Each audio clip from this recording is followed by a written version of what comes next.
Time in. Back to the next one. I'm going to get this done. No matter how many times I get interrupted, I'm going to get it done. Afterburner 2. Mainly bought it because it's a black grid game again. Complete. Afterburner 2.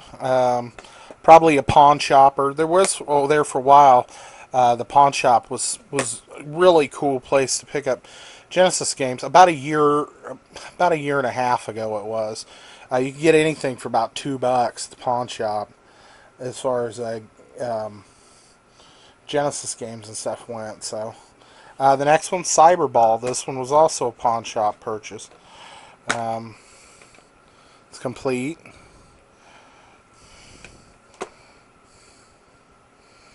And Cyberball is kind of like a football style game with robots. So that's cool. I picked up this Sonic 2.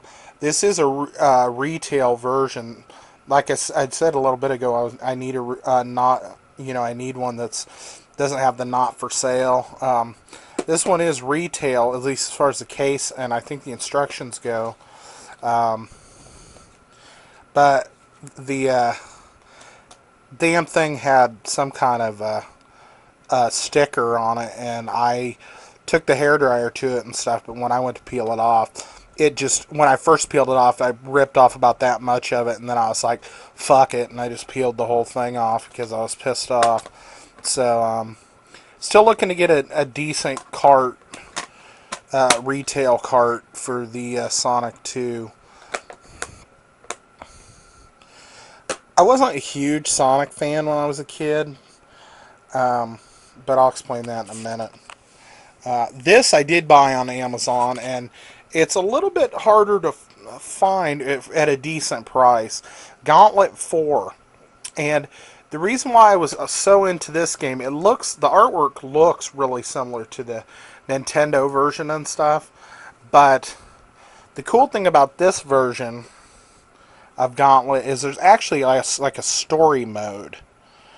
I'm trying to see if it says. So you think you're ready for 90 levels of labyrinth setup? It doesn't say, but there is a quest mode. Yeah, that's it. Quest mode. It's kind of like a story. As opposed to just running levels, which I always felt like that's all you did in that game was run levels, and there wasn't really a story or point to it. But this game actually has a little bit more of a story mode. It is 4-player, and I think it's one of the only 4-player games I have for the Genesis. It may be the only one. I think I do have one of those multi-taps, though. It's complete. The instruction book is a little worked up there at the top, but the cart is in awesome shape. And I think I paid a little bit for this. I think I paid around $20 for it. But I thought it was worth it because I had played the emulator, and I was like, God damn, this got a story mode on it. And, I was like, it's pretty cool. So it was one of those ones that I just bookmarked in my mind. I was like, I got to get a copy of that. And I was able to find one that I was willing to part with whatever I paid, which I think was around $20. Next game, Tailspin.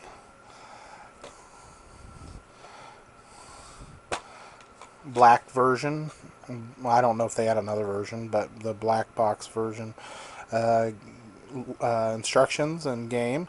Don't really remember much about this. I kind of remember the cartoon and Blue, the bear, and stuff, but I really don't remember. I don't even know if I've played this, to be honest. I think I played Tailspin on the NES, but I don't know that I've even stuck that one in really and played it. Keep rolling. You can kind of see some of them anyway, so might as well keep showing. Flashback. Gotta have Flashback. I've got this for a couple different consoles. I have the Sega CD version as well. Still like to pick up the 3DO version. It is complete. It does have the instruction booklet, which I had a hard time coming by one that had the instruction booklet, but eventually happened, so excuse me. It was a good deal.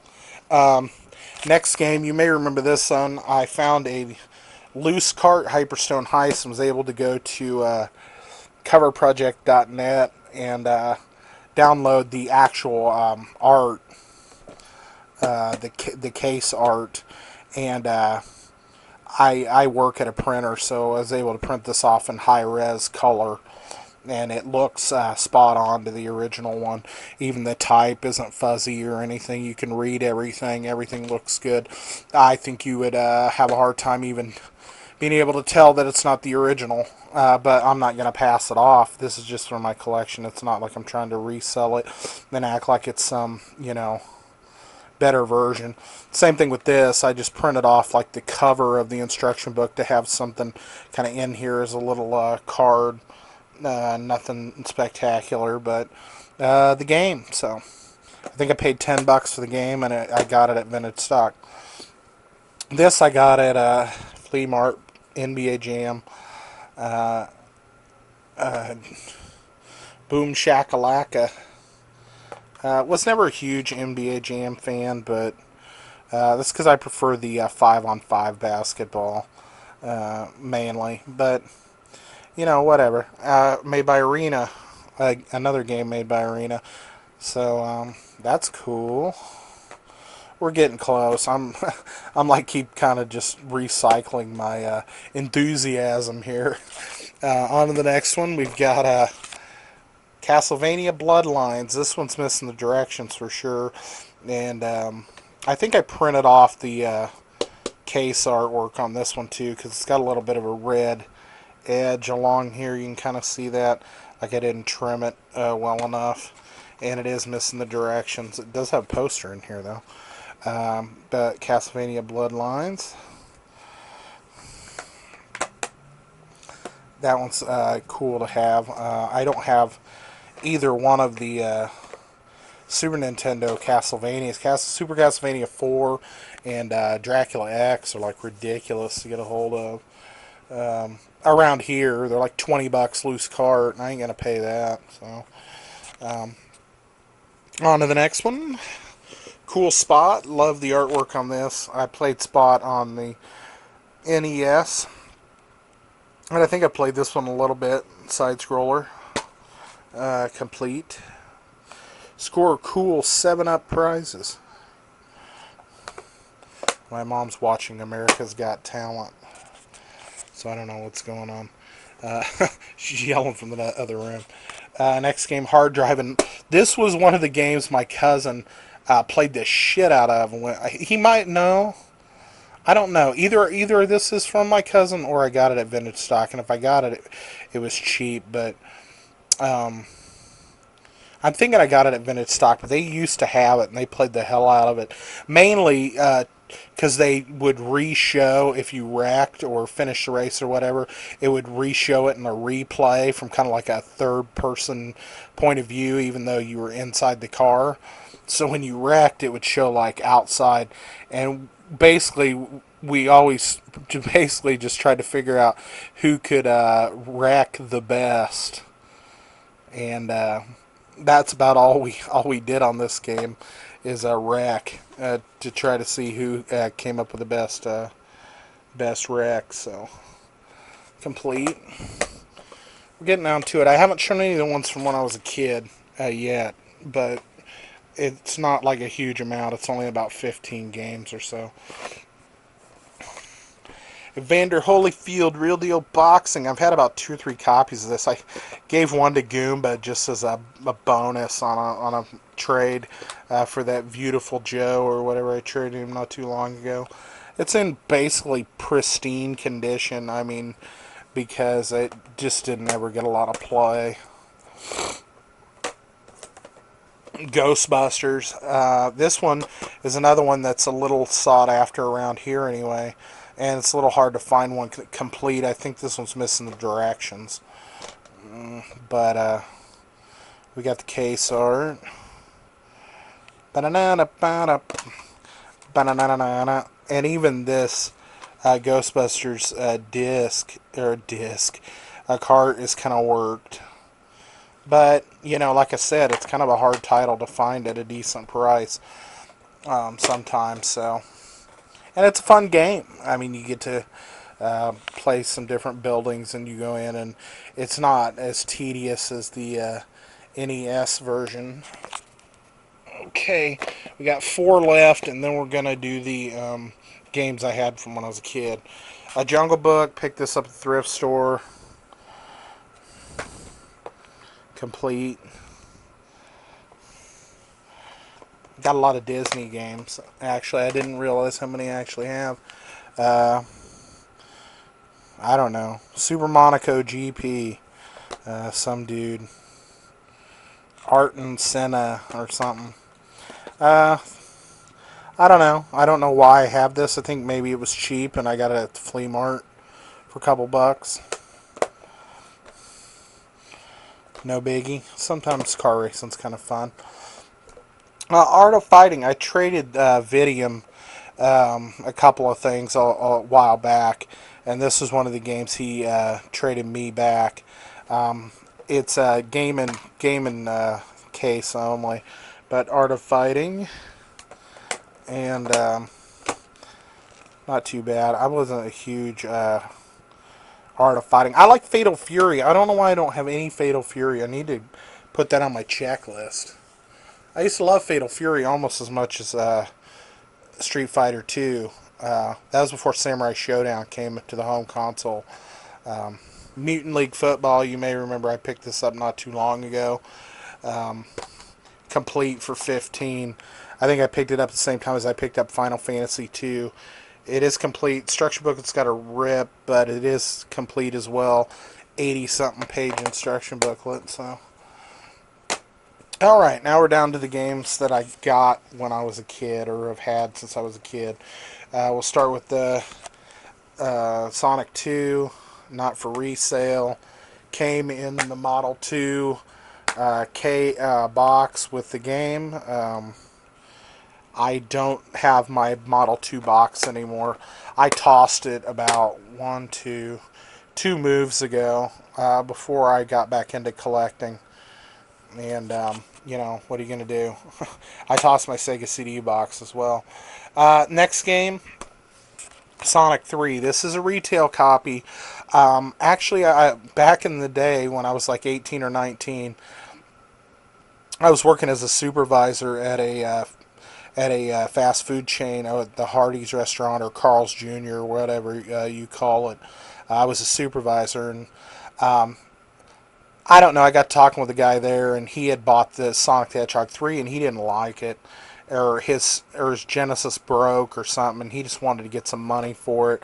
I think I gave him like $10 for it or something, and it was pretty brand new. I mean, and it's still in good brand new shape. But I bought it from him because I wasn't a big Sonic fan. I mean, after playing the hell out of Sonic 2.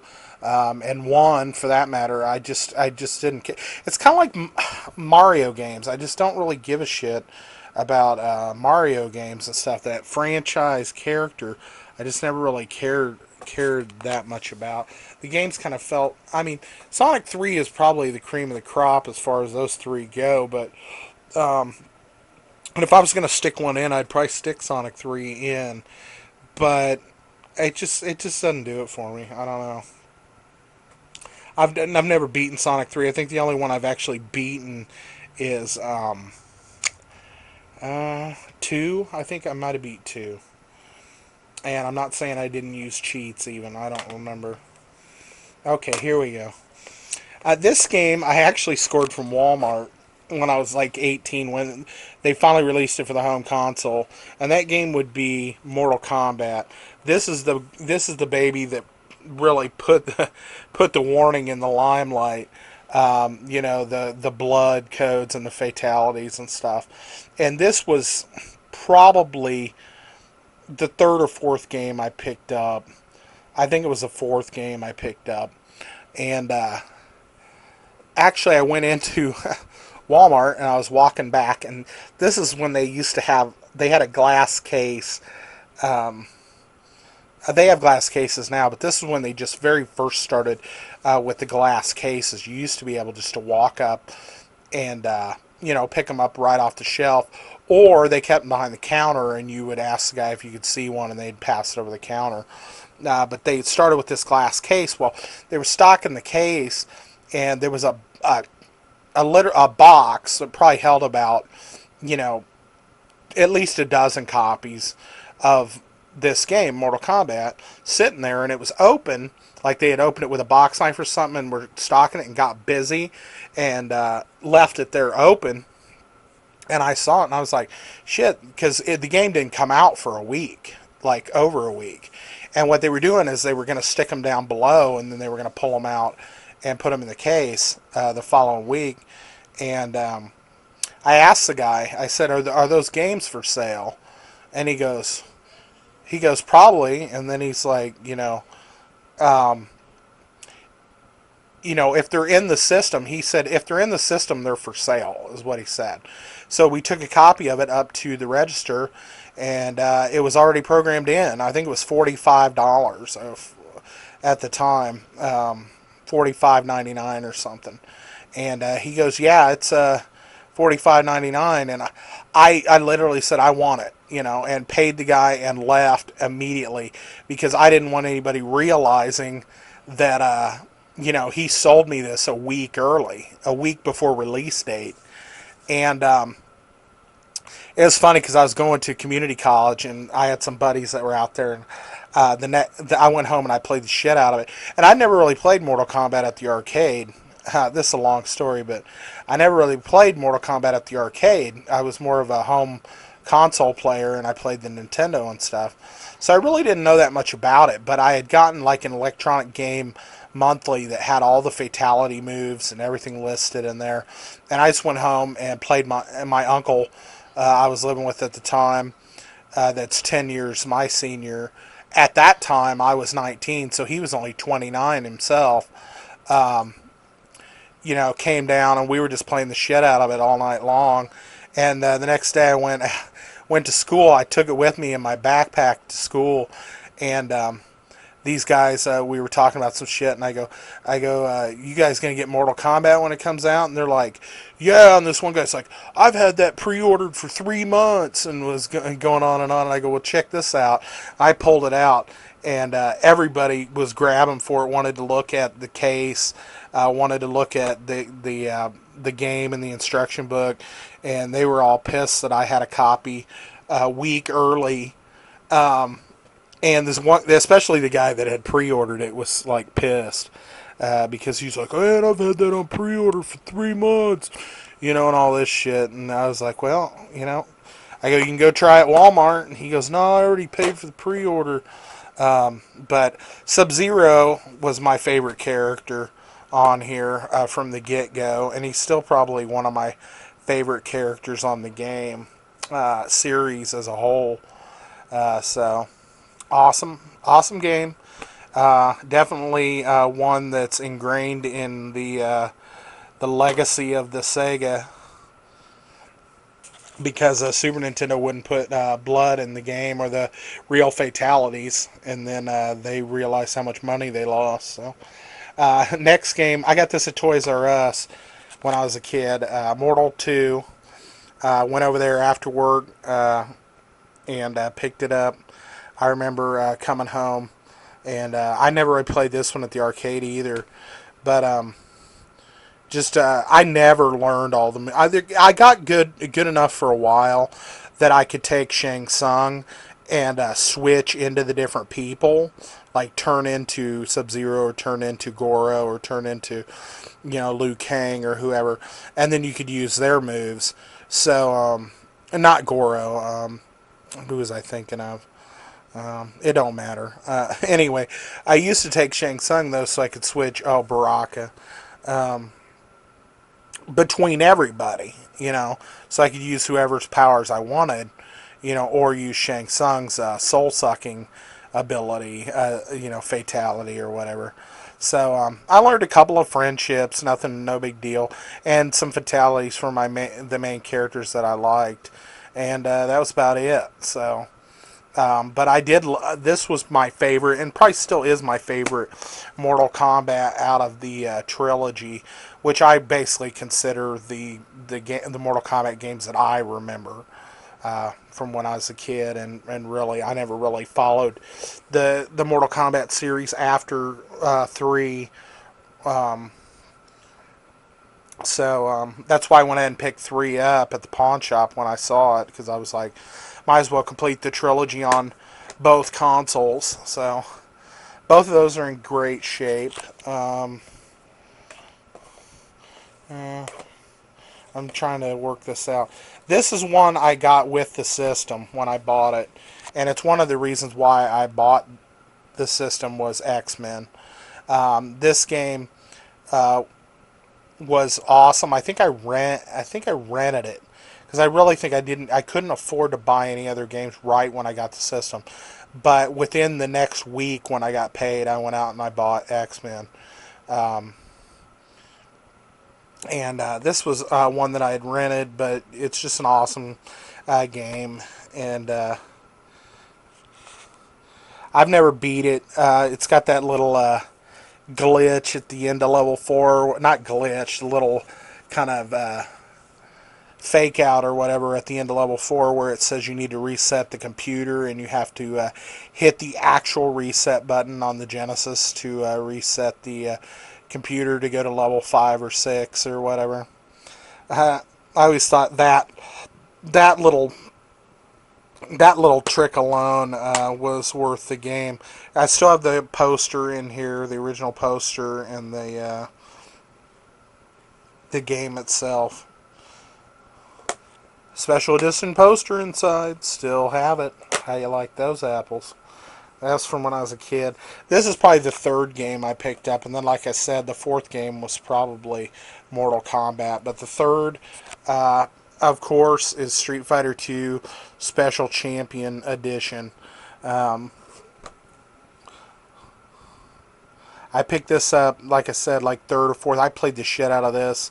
Um, I mean, I don't even know how long I had this game before I got Mortal Kombat, but before that, I had played Street Fighter 2 at the arcade, and I had always liked Chun-Li, and then I got to where I was pretty good with Guile and Ken and Chun-Li, so those were kind of the 3 characters that I used. But it's an awesome game. It's kind of the granddaddy of them. The instruction booklet's slightly ripped there because I was a kid and I used this game, and it definitely got some use back in the day. So, still one of my favorites. Okay, we're getting down to the nitty gritty. Why not, since we're showing fighting games? The next fighting game I have is Teenage Mutant Ninja Turtles Tournament Fighters for the Genesis. This one was kind of, it wasn't that, it was kind of one of those cashing in on the fighting game craze type of games. It wasn't too great in my opinion. I mean, if you took one of the Turtles or Casey Jones, it was pretty good, but pretty much all the other guys were just kind of, subpar. But there was some moves. I think there was some finishing moves. This case is stiff, so that proves that I hardly opened it up at all. But I did buy this when I was a kid, and I played it quite a bit. So I do like the Turtles, and I was okay with it. I just didn't think it was as great as a Street Fighter 2. This game was hyped to be really awesome, and I think it was just a little bit too difficult, or the controls were a little too stiff for most people. Eternal Champions. I don't think this was released for any other console other than the Sega Genesis and Sega CD. It may have been released on another console, but I'm pretty sure Nintendo never saw a release of Eternal Champions. It's a fighting game. It's pretty rough. I think the reason why Nintendo never saw a release is because there were stage fatalities on this game. Each stage had a special thing, and it didn't matter what character you were playing with. If you did the stage fatality correctly, you could, like, I know it's hard to see, but here they're like in Old Salem. You could kick the other player into the like witch fire, the witch burning fire. One of the levels had a huge fan in the background you could kick your opponent into. Another one had a like in the 20s, an old car would roll by and a guy with a Tommy gun would lean out the window and just riddle your guy with bullets. So it's complete. It is a little tough to get not a hold of, a hang of when you're playing it. The girl, not ballerina. She's kind of a gymnast type of character or something. It's probably one of the easiest characters for me to use. Most of them, it just seemed like we're a little bit stiff, but it's a great game. I love it. Just I don't know why. I still have a electronic gaming monthly that's like got all the moves. I think it's got all the stage fatalities on it, which makes the game more fun, I think. Okay, we're getting down to it here. This I got at Toys R Us. Beavis and Butthead for the Genesis. I love this version. The Super Nintendo version was more just like levels and like a side scroller. This one was more kind of an adventure game where you were hunting for pieces of the tickets to go to the Guar concert. But the tickets were in different areas. They were at the school, the mall, different places, and you had to hunt around for them. The burger place where they worked and everything. And this game for me was a hell of a lot better than the Nintendo version. Because this was more like an adventure game. The Nintendo one was more just like running levels. It's complete. It had a password system. And I've got some passwords written down, it looks like. So maybe I have one for the end of the game. I don't know for sure. I heard they're bringing Beavis and Butthead back. Somebody told me that not too long ago, in the last month, I think. Said that they were going to bring him back. And they're going to do more like couch reviews on like, these Jersey Shore and these stupid, other shows that they got going on. Okay, we're down to 3 games. 3 left. The final 3. Okay, this is kind of a story. When I was a kid, I loved role-playing games. I really wanted Phantasy Star 3. And I did end up with a copy of Phantasy Star 3 eventually. I got it at Funko Land. Probably a good 5 or 6 years after I wanted it. What happened was, well, first off, let's look. I've never beaten Final Fantasy 3, but it's complete. This was back when Funko Land actually gave you the boxes and the instructions and everything. There was a while, kind of in their later lifespan, like when they first moved to town here, they were giving you the boxes and everything, and then they stopped giving you the boxes and just were giving you the carts and shit, which is what like Game Exchange does here now. They'll just give you the cart even though they got the box on the shelf, which is crap. But I wanted Phantasy Star 3, but I'd also been hearing about this other role-playing game.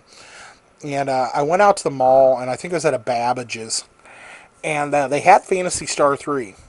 And I was like all set to get it, and then when I was looking around, I didn't know it was released yet. This game popped into my vision. Shining Force.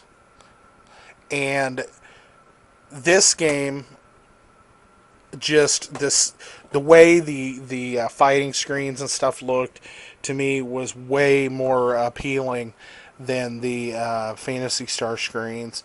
And this just looked like something that I would enjoy a lot more. And so I bought Shining Force, and I got home with it and started playing it. And I had school the next day, and I tried to go to bed at a decent time. And I got up the next day, and I remember taking a shower, and then I started playing the game, and then I realized, okay, your class is going to be starting, and then it was like, screw it, there's no way. School is not getting done today. I ended up playing the game all day long that first day after I bought it. And I didn't ever make it to school that day. So I have beaten Shining Force, the first one. I do have it complete, which is nice. What's funny is I ended up picking up Shining Force CD, and I never bought Shining Force 2. So I've always kind of kicked myself for that.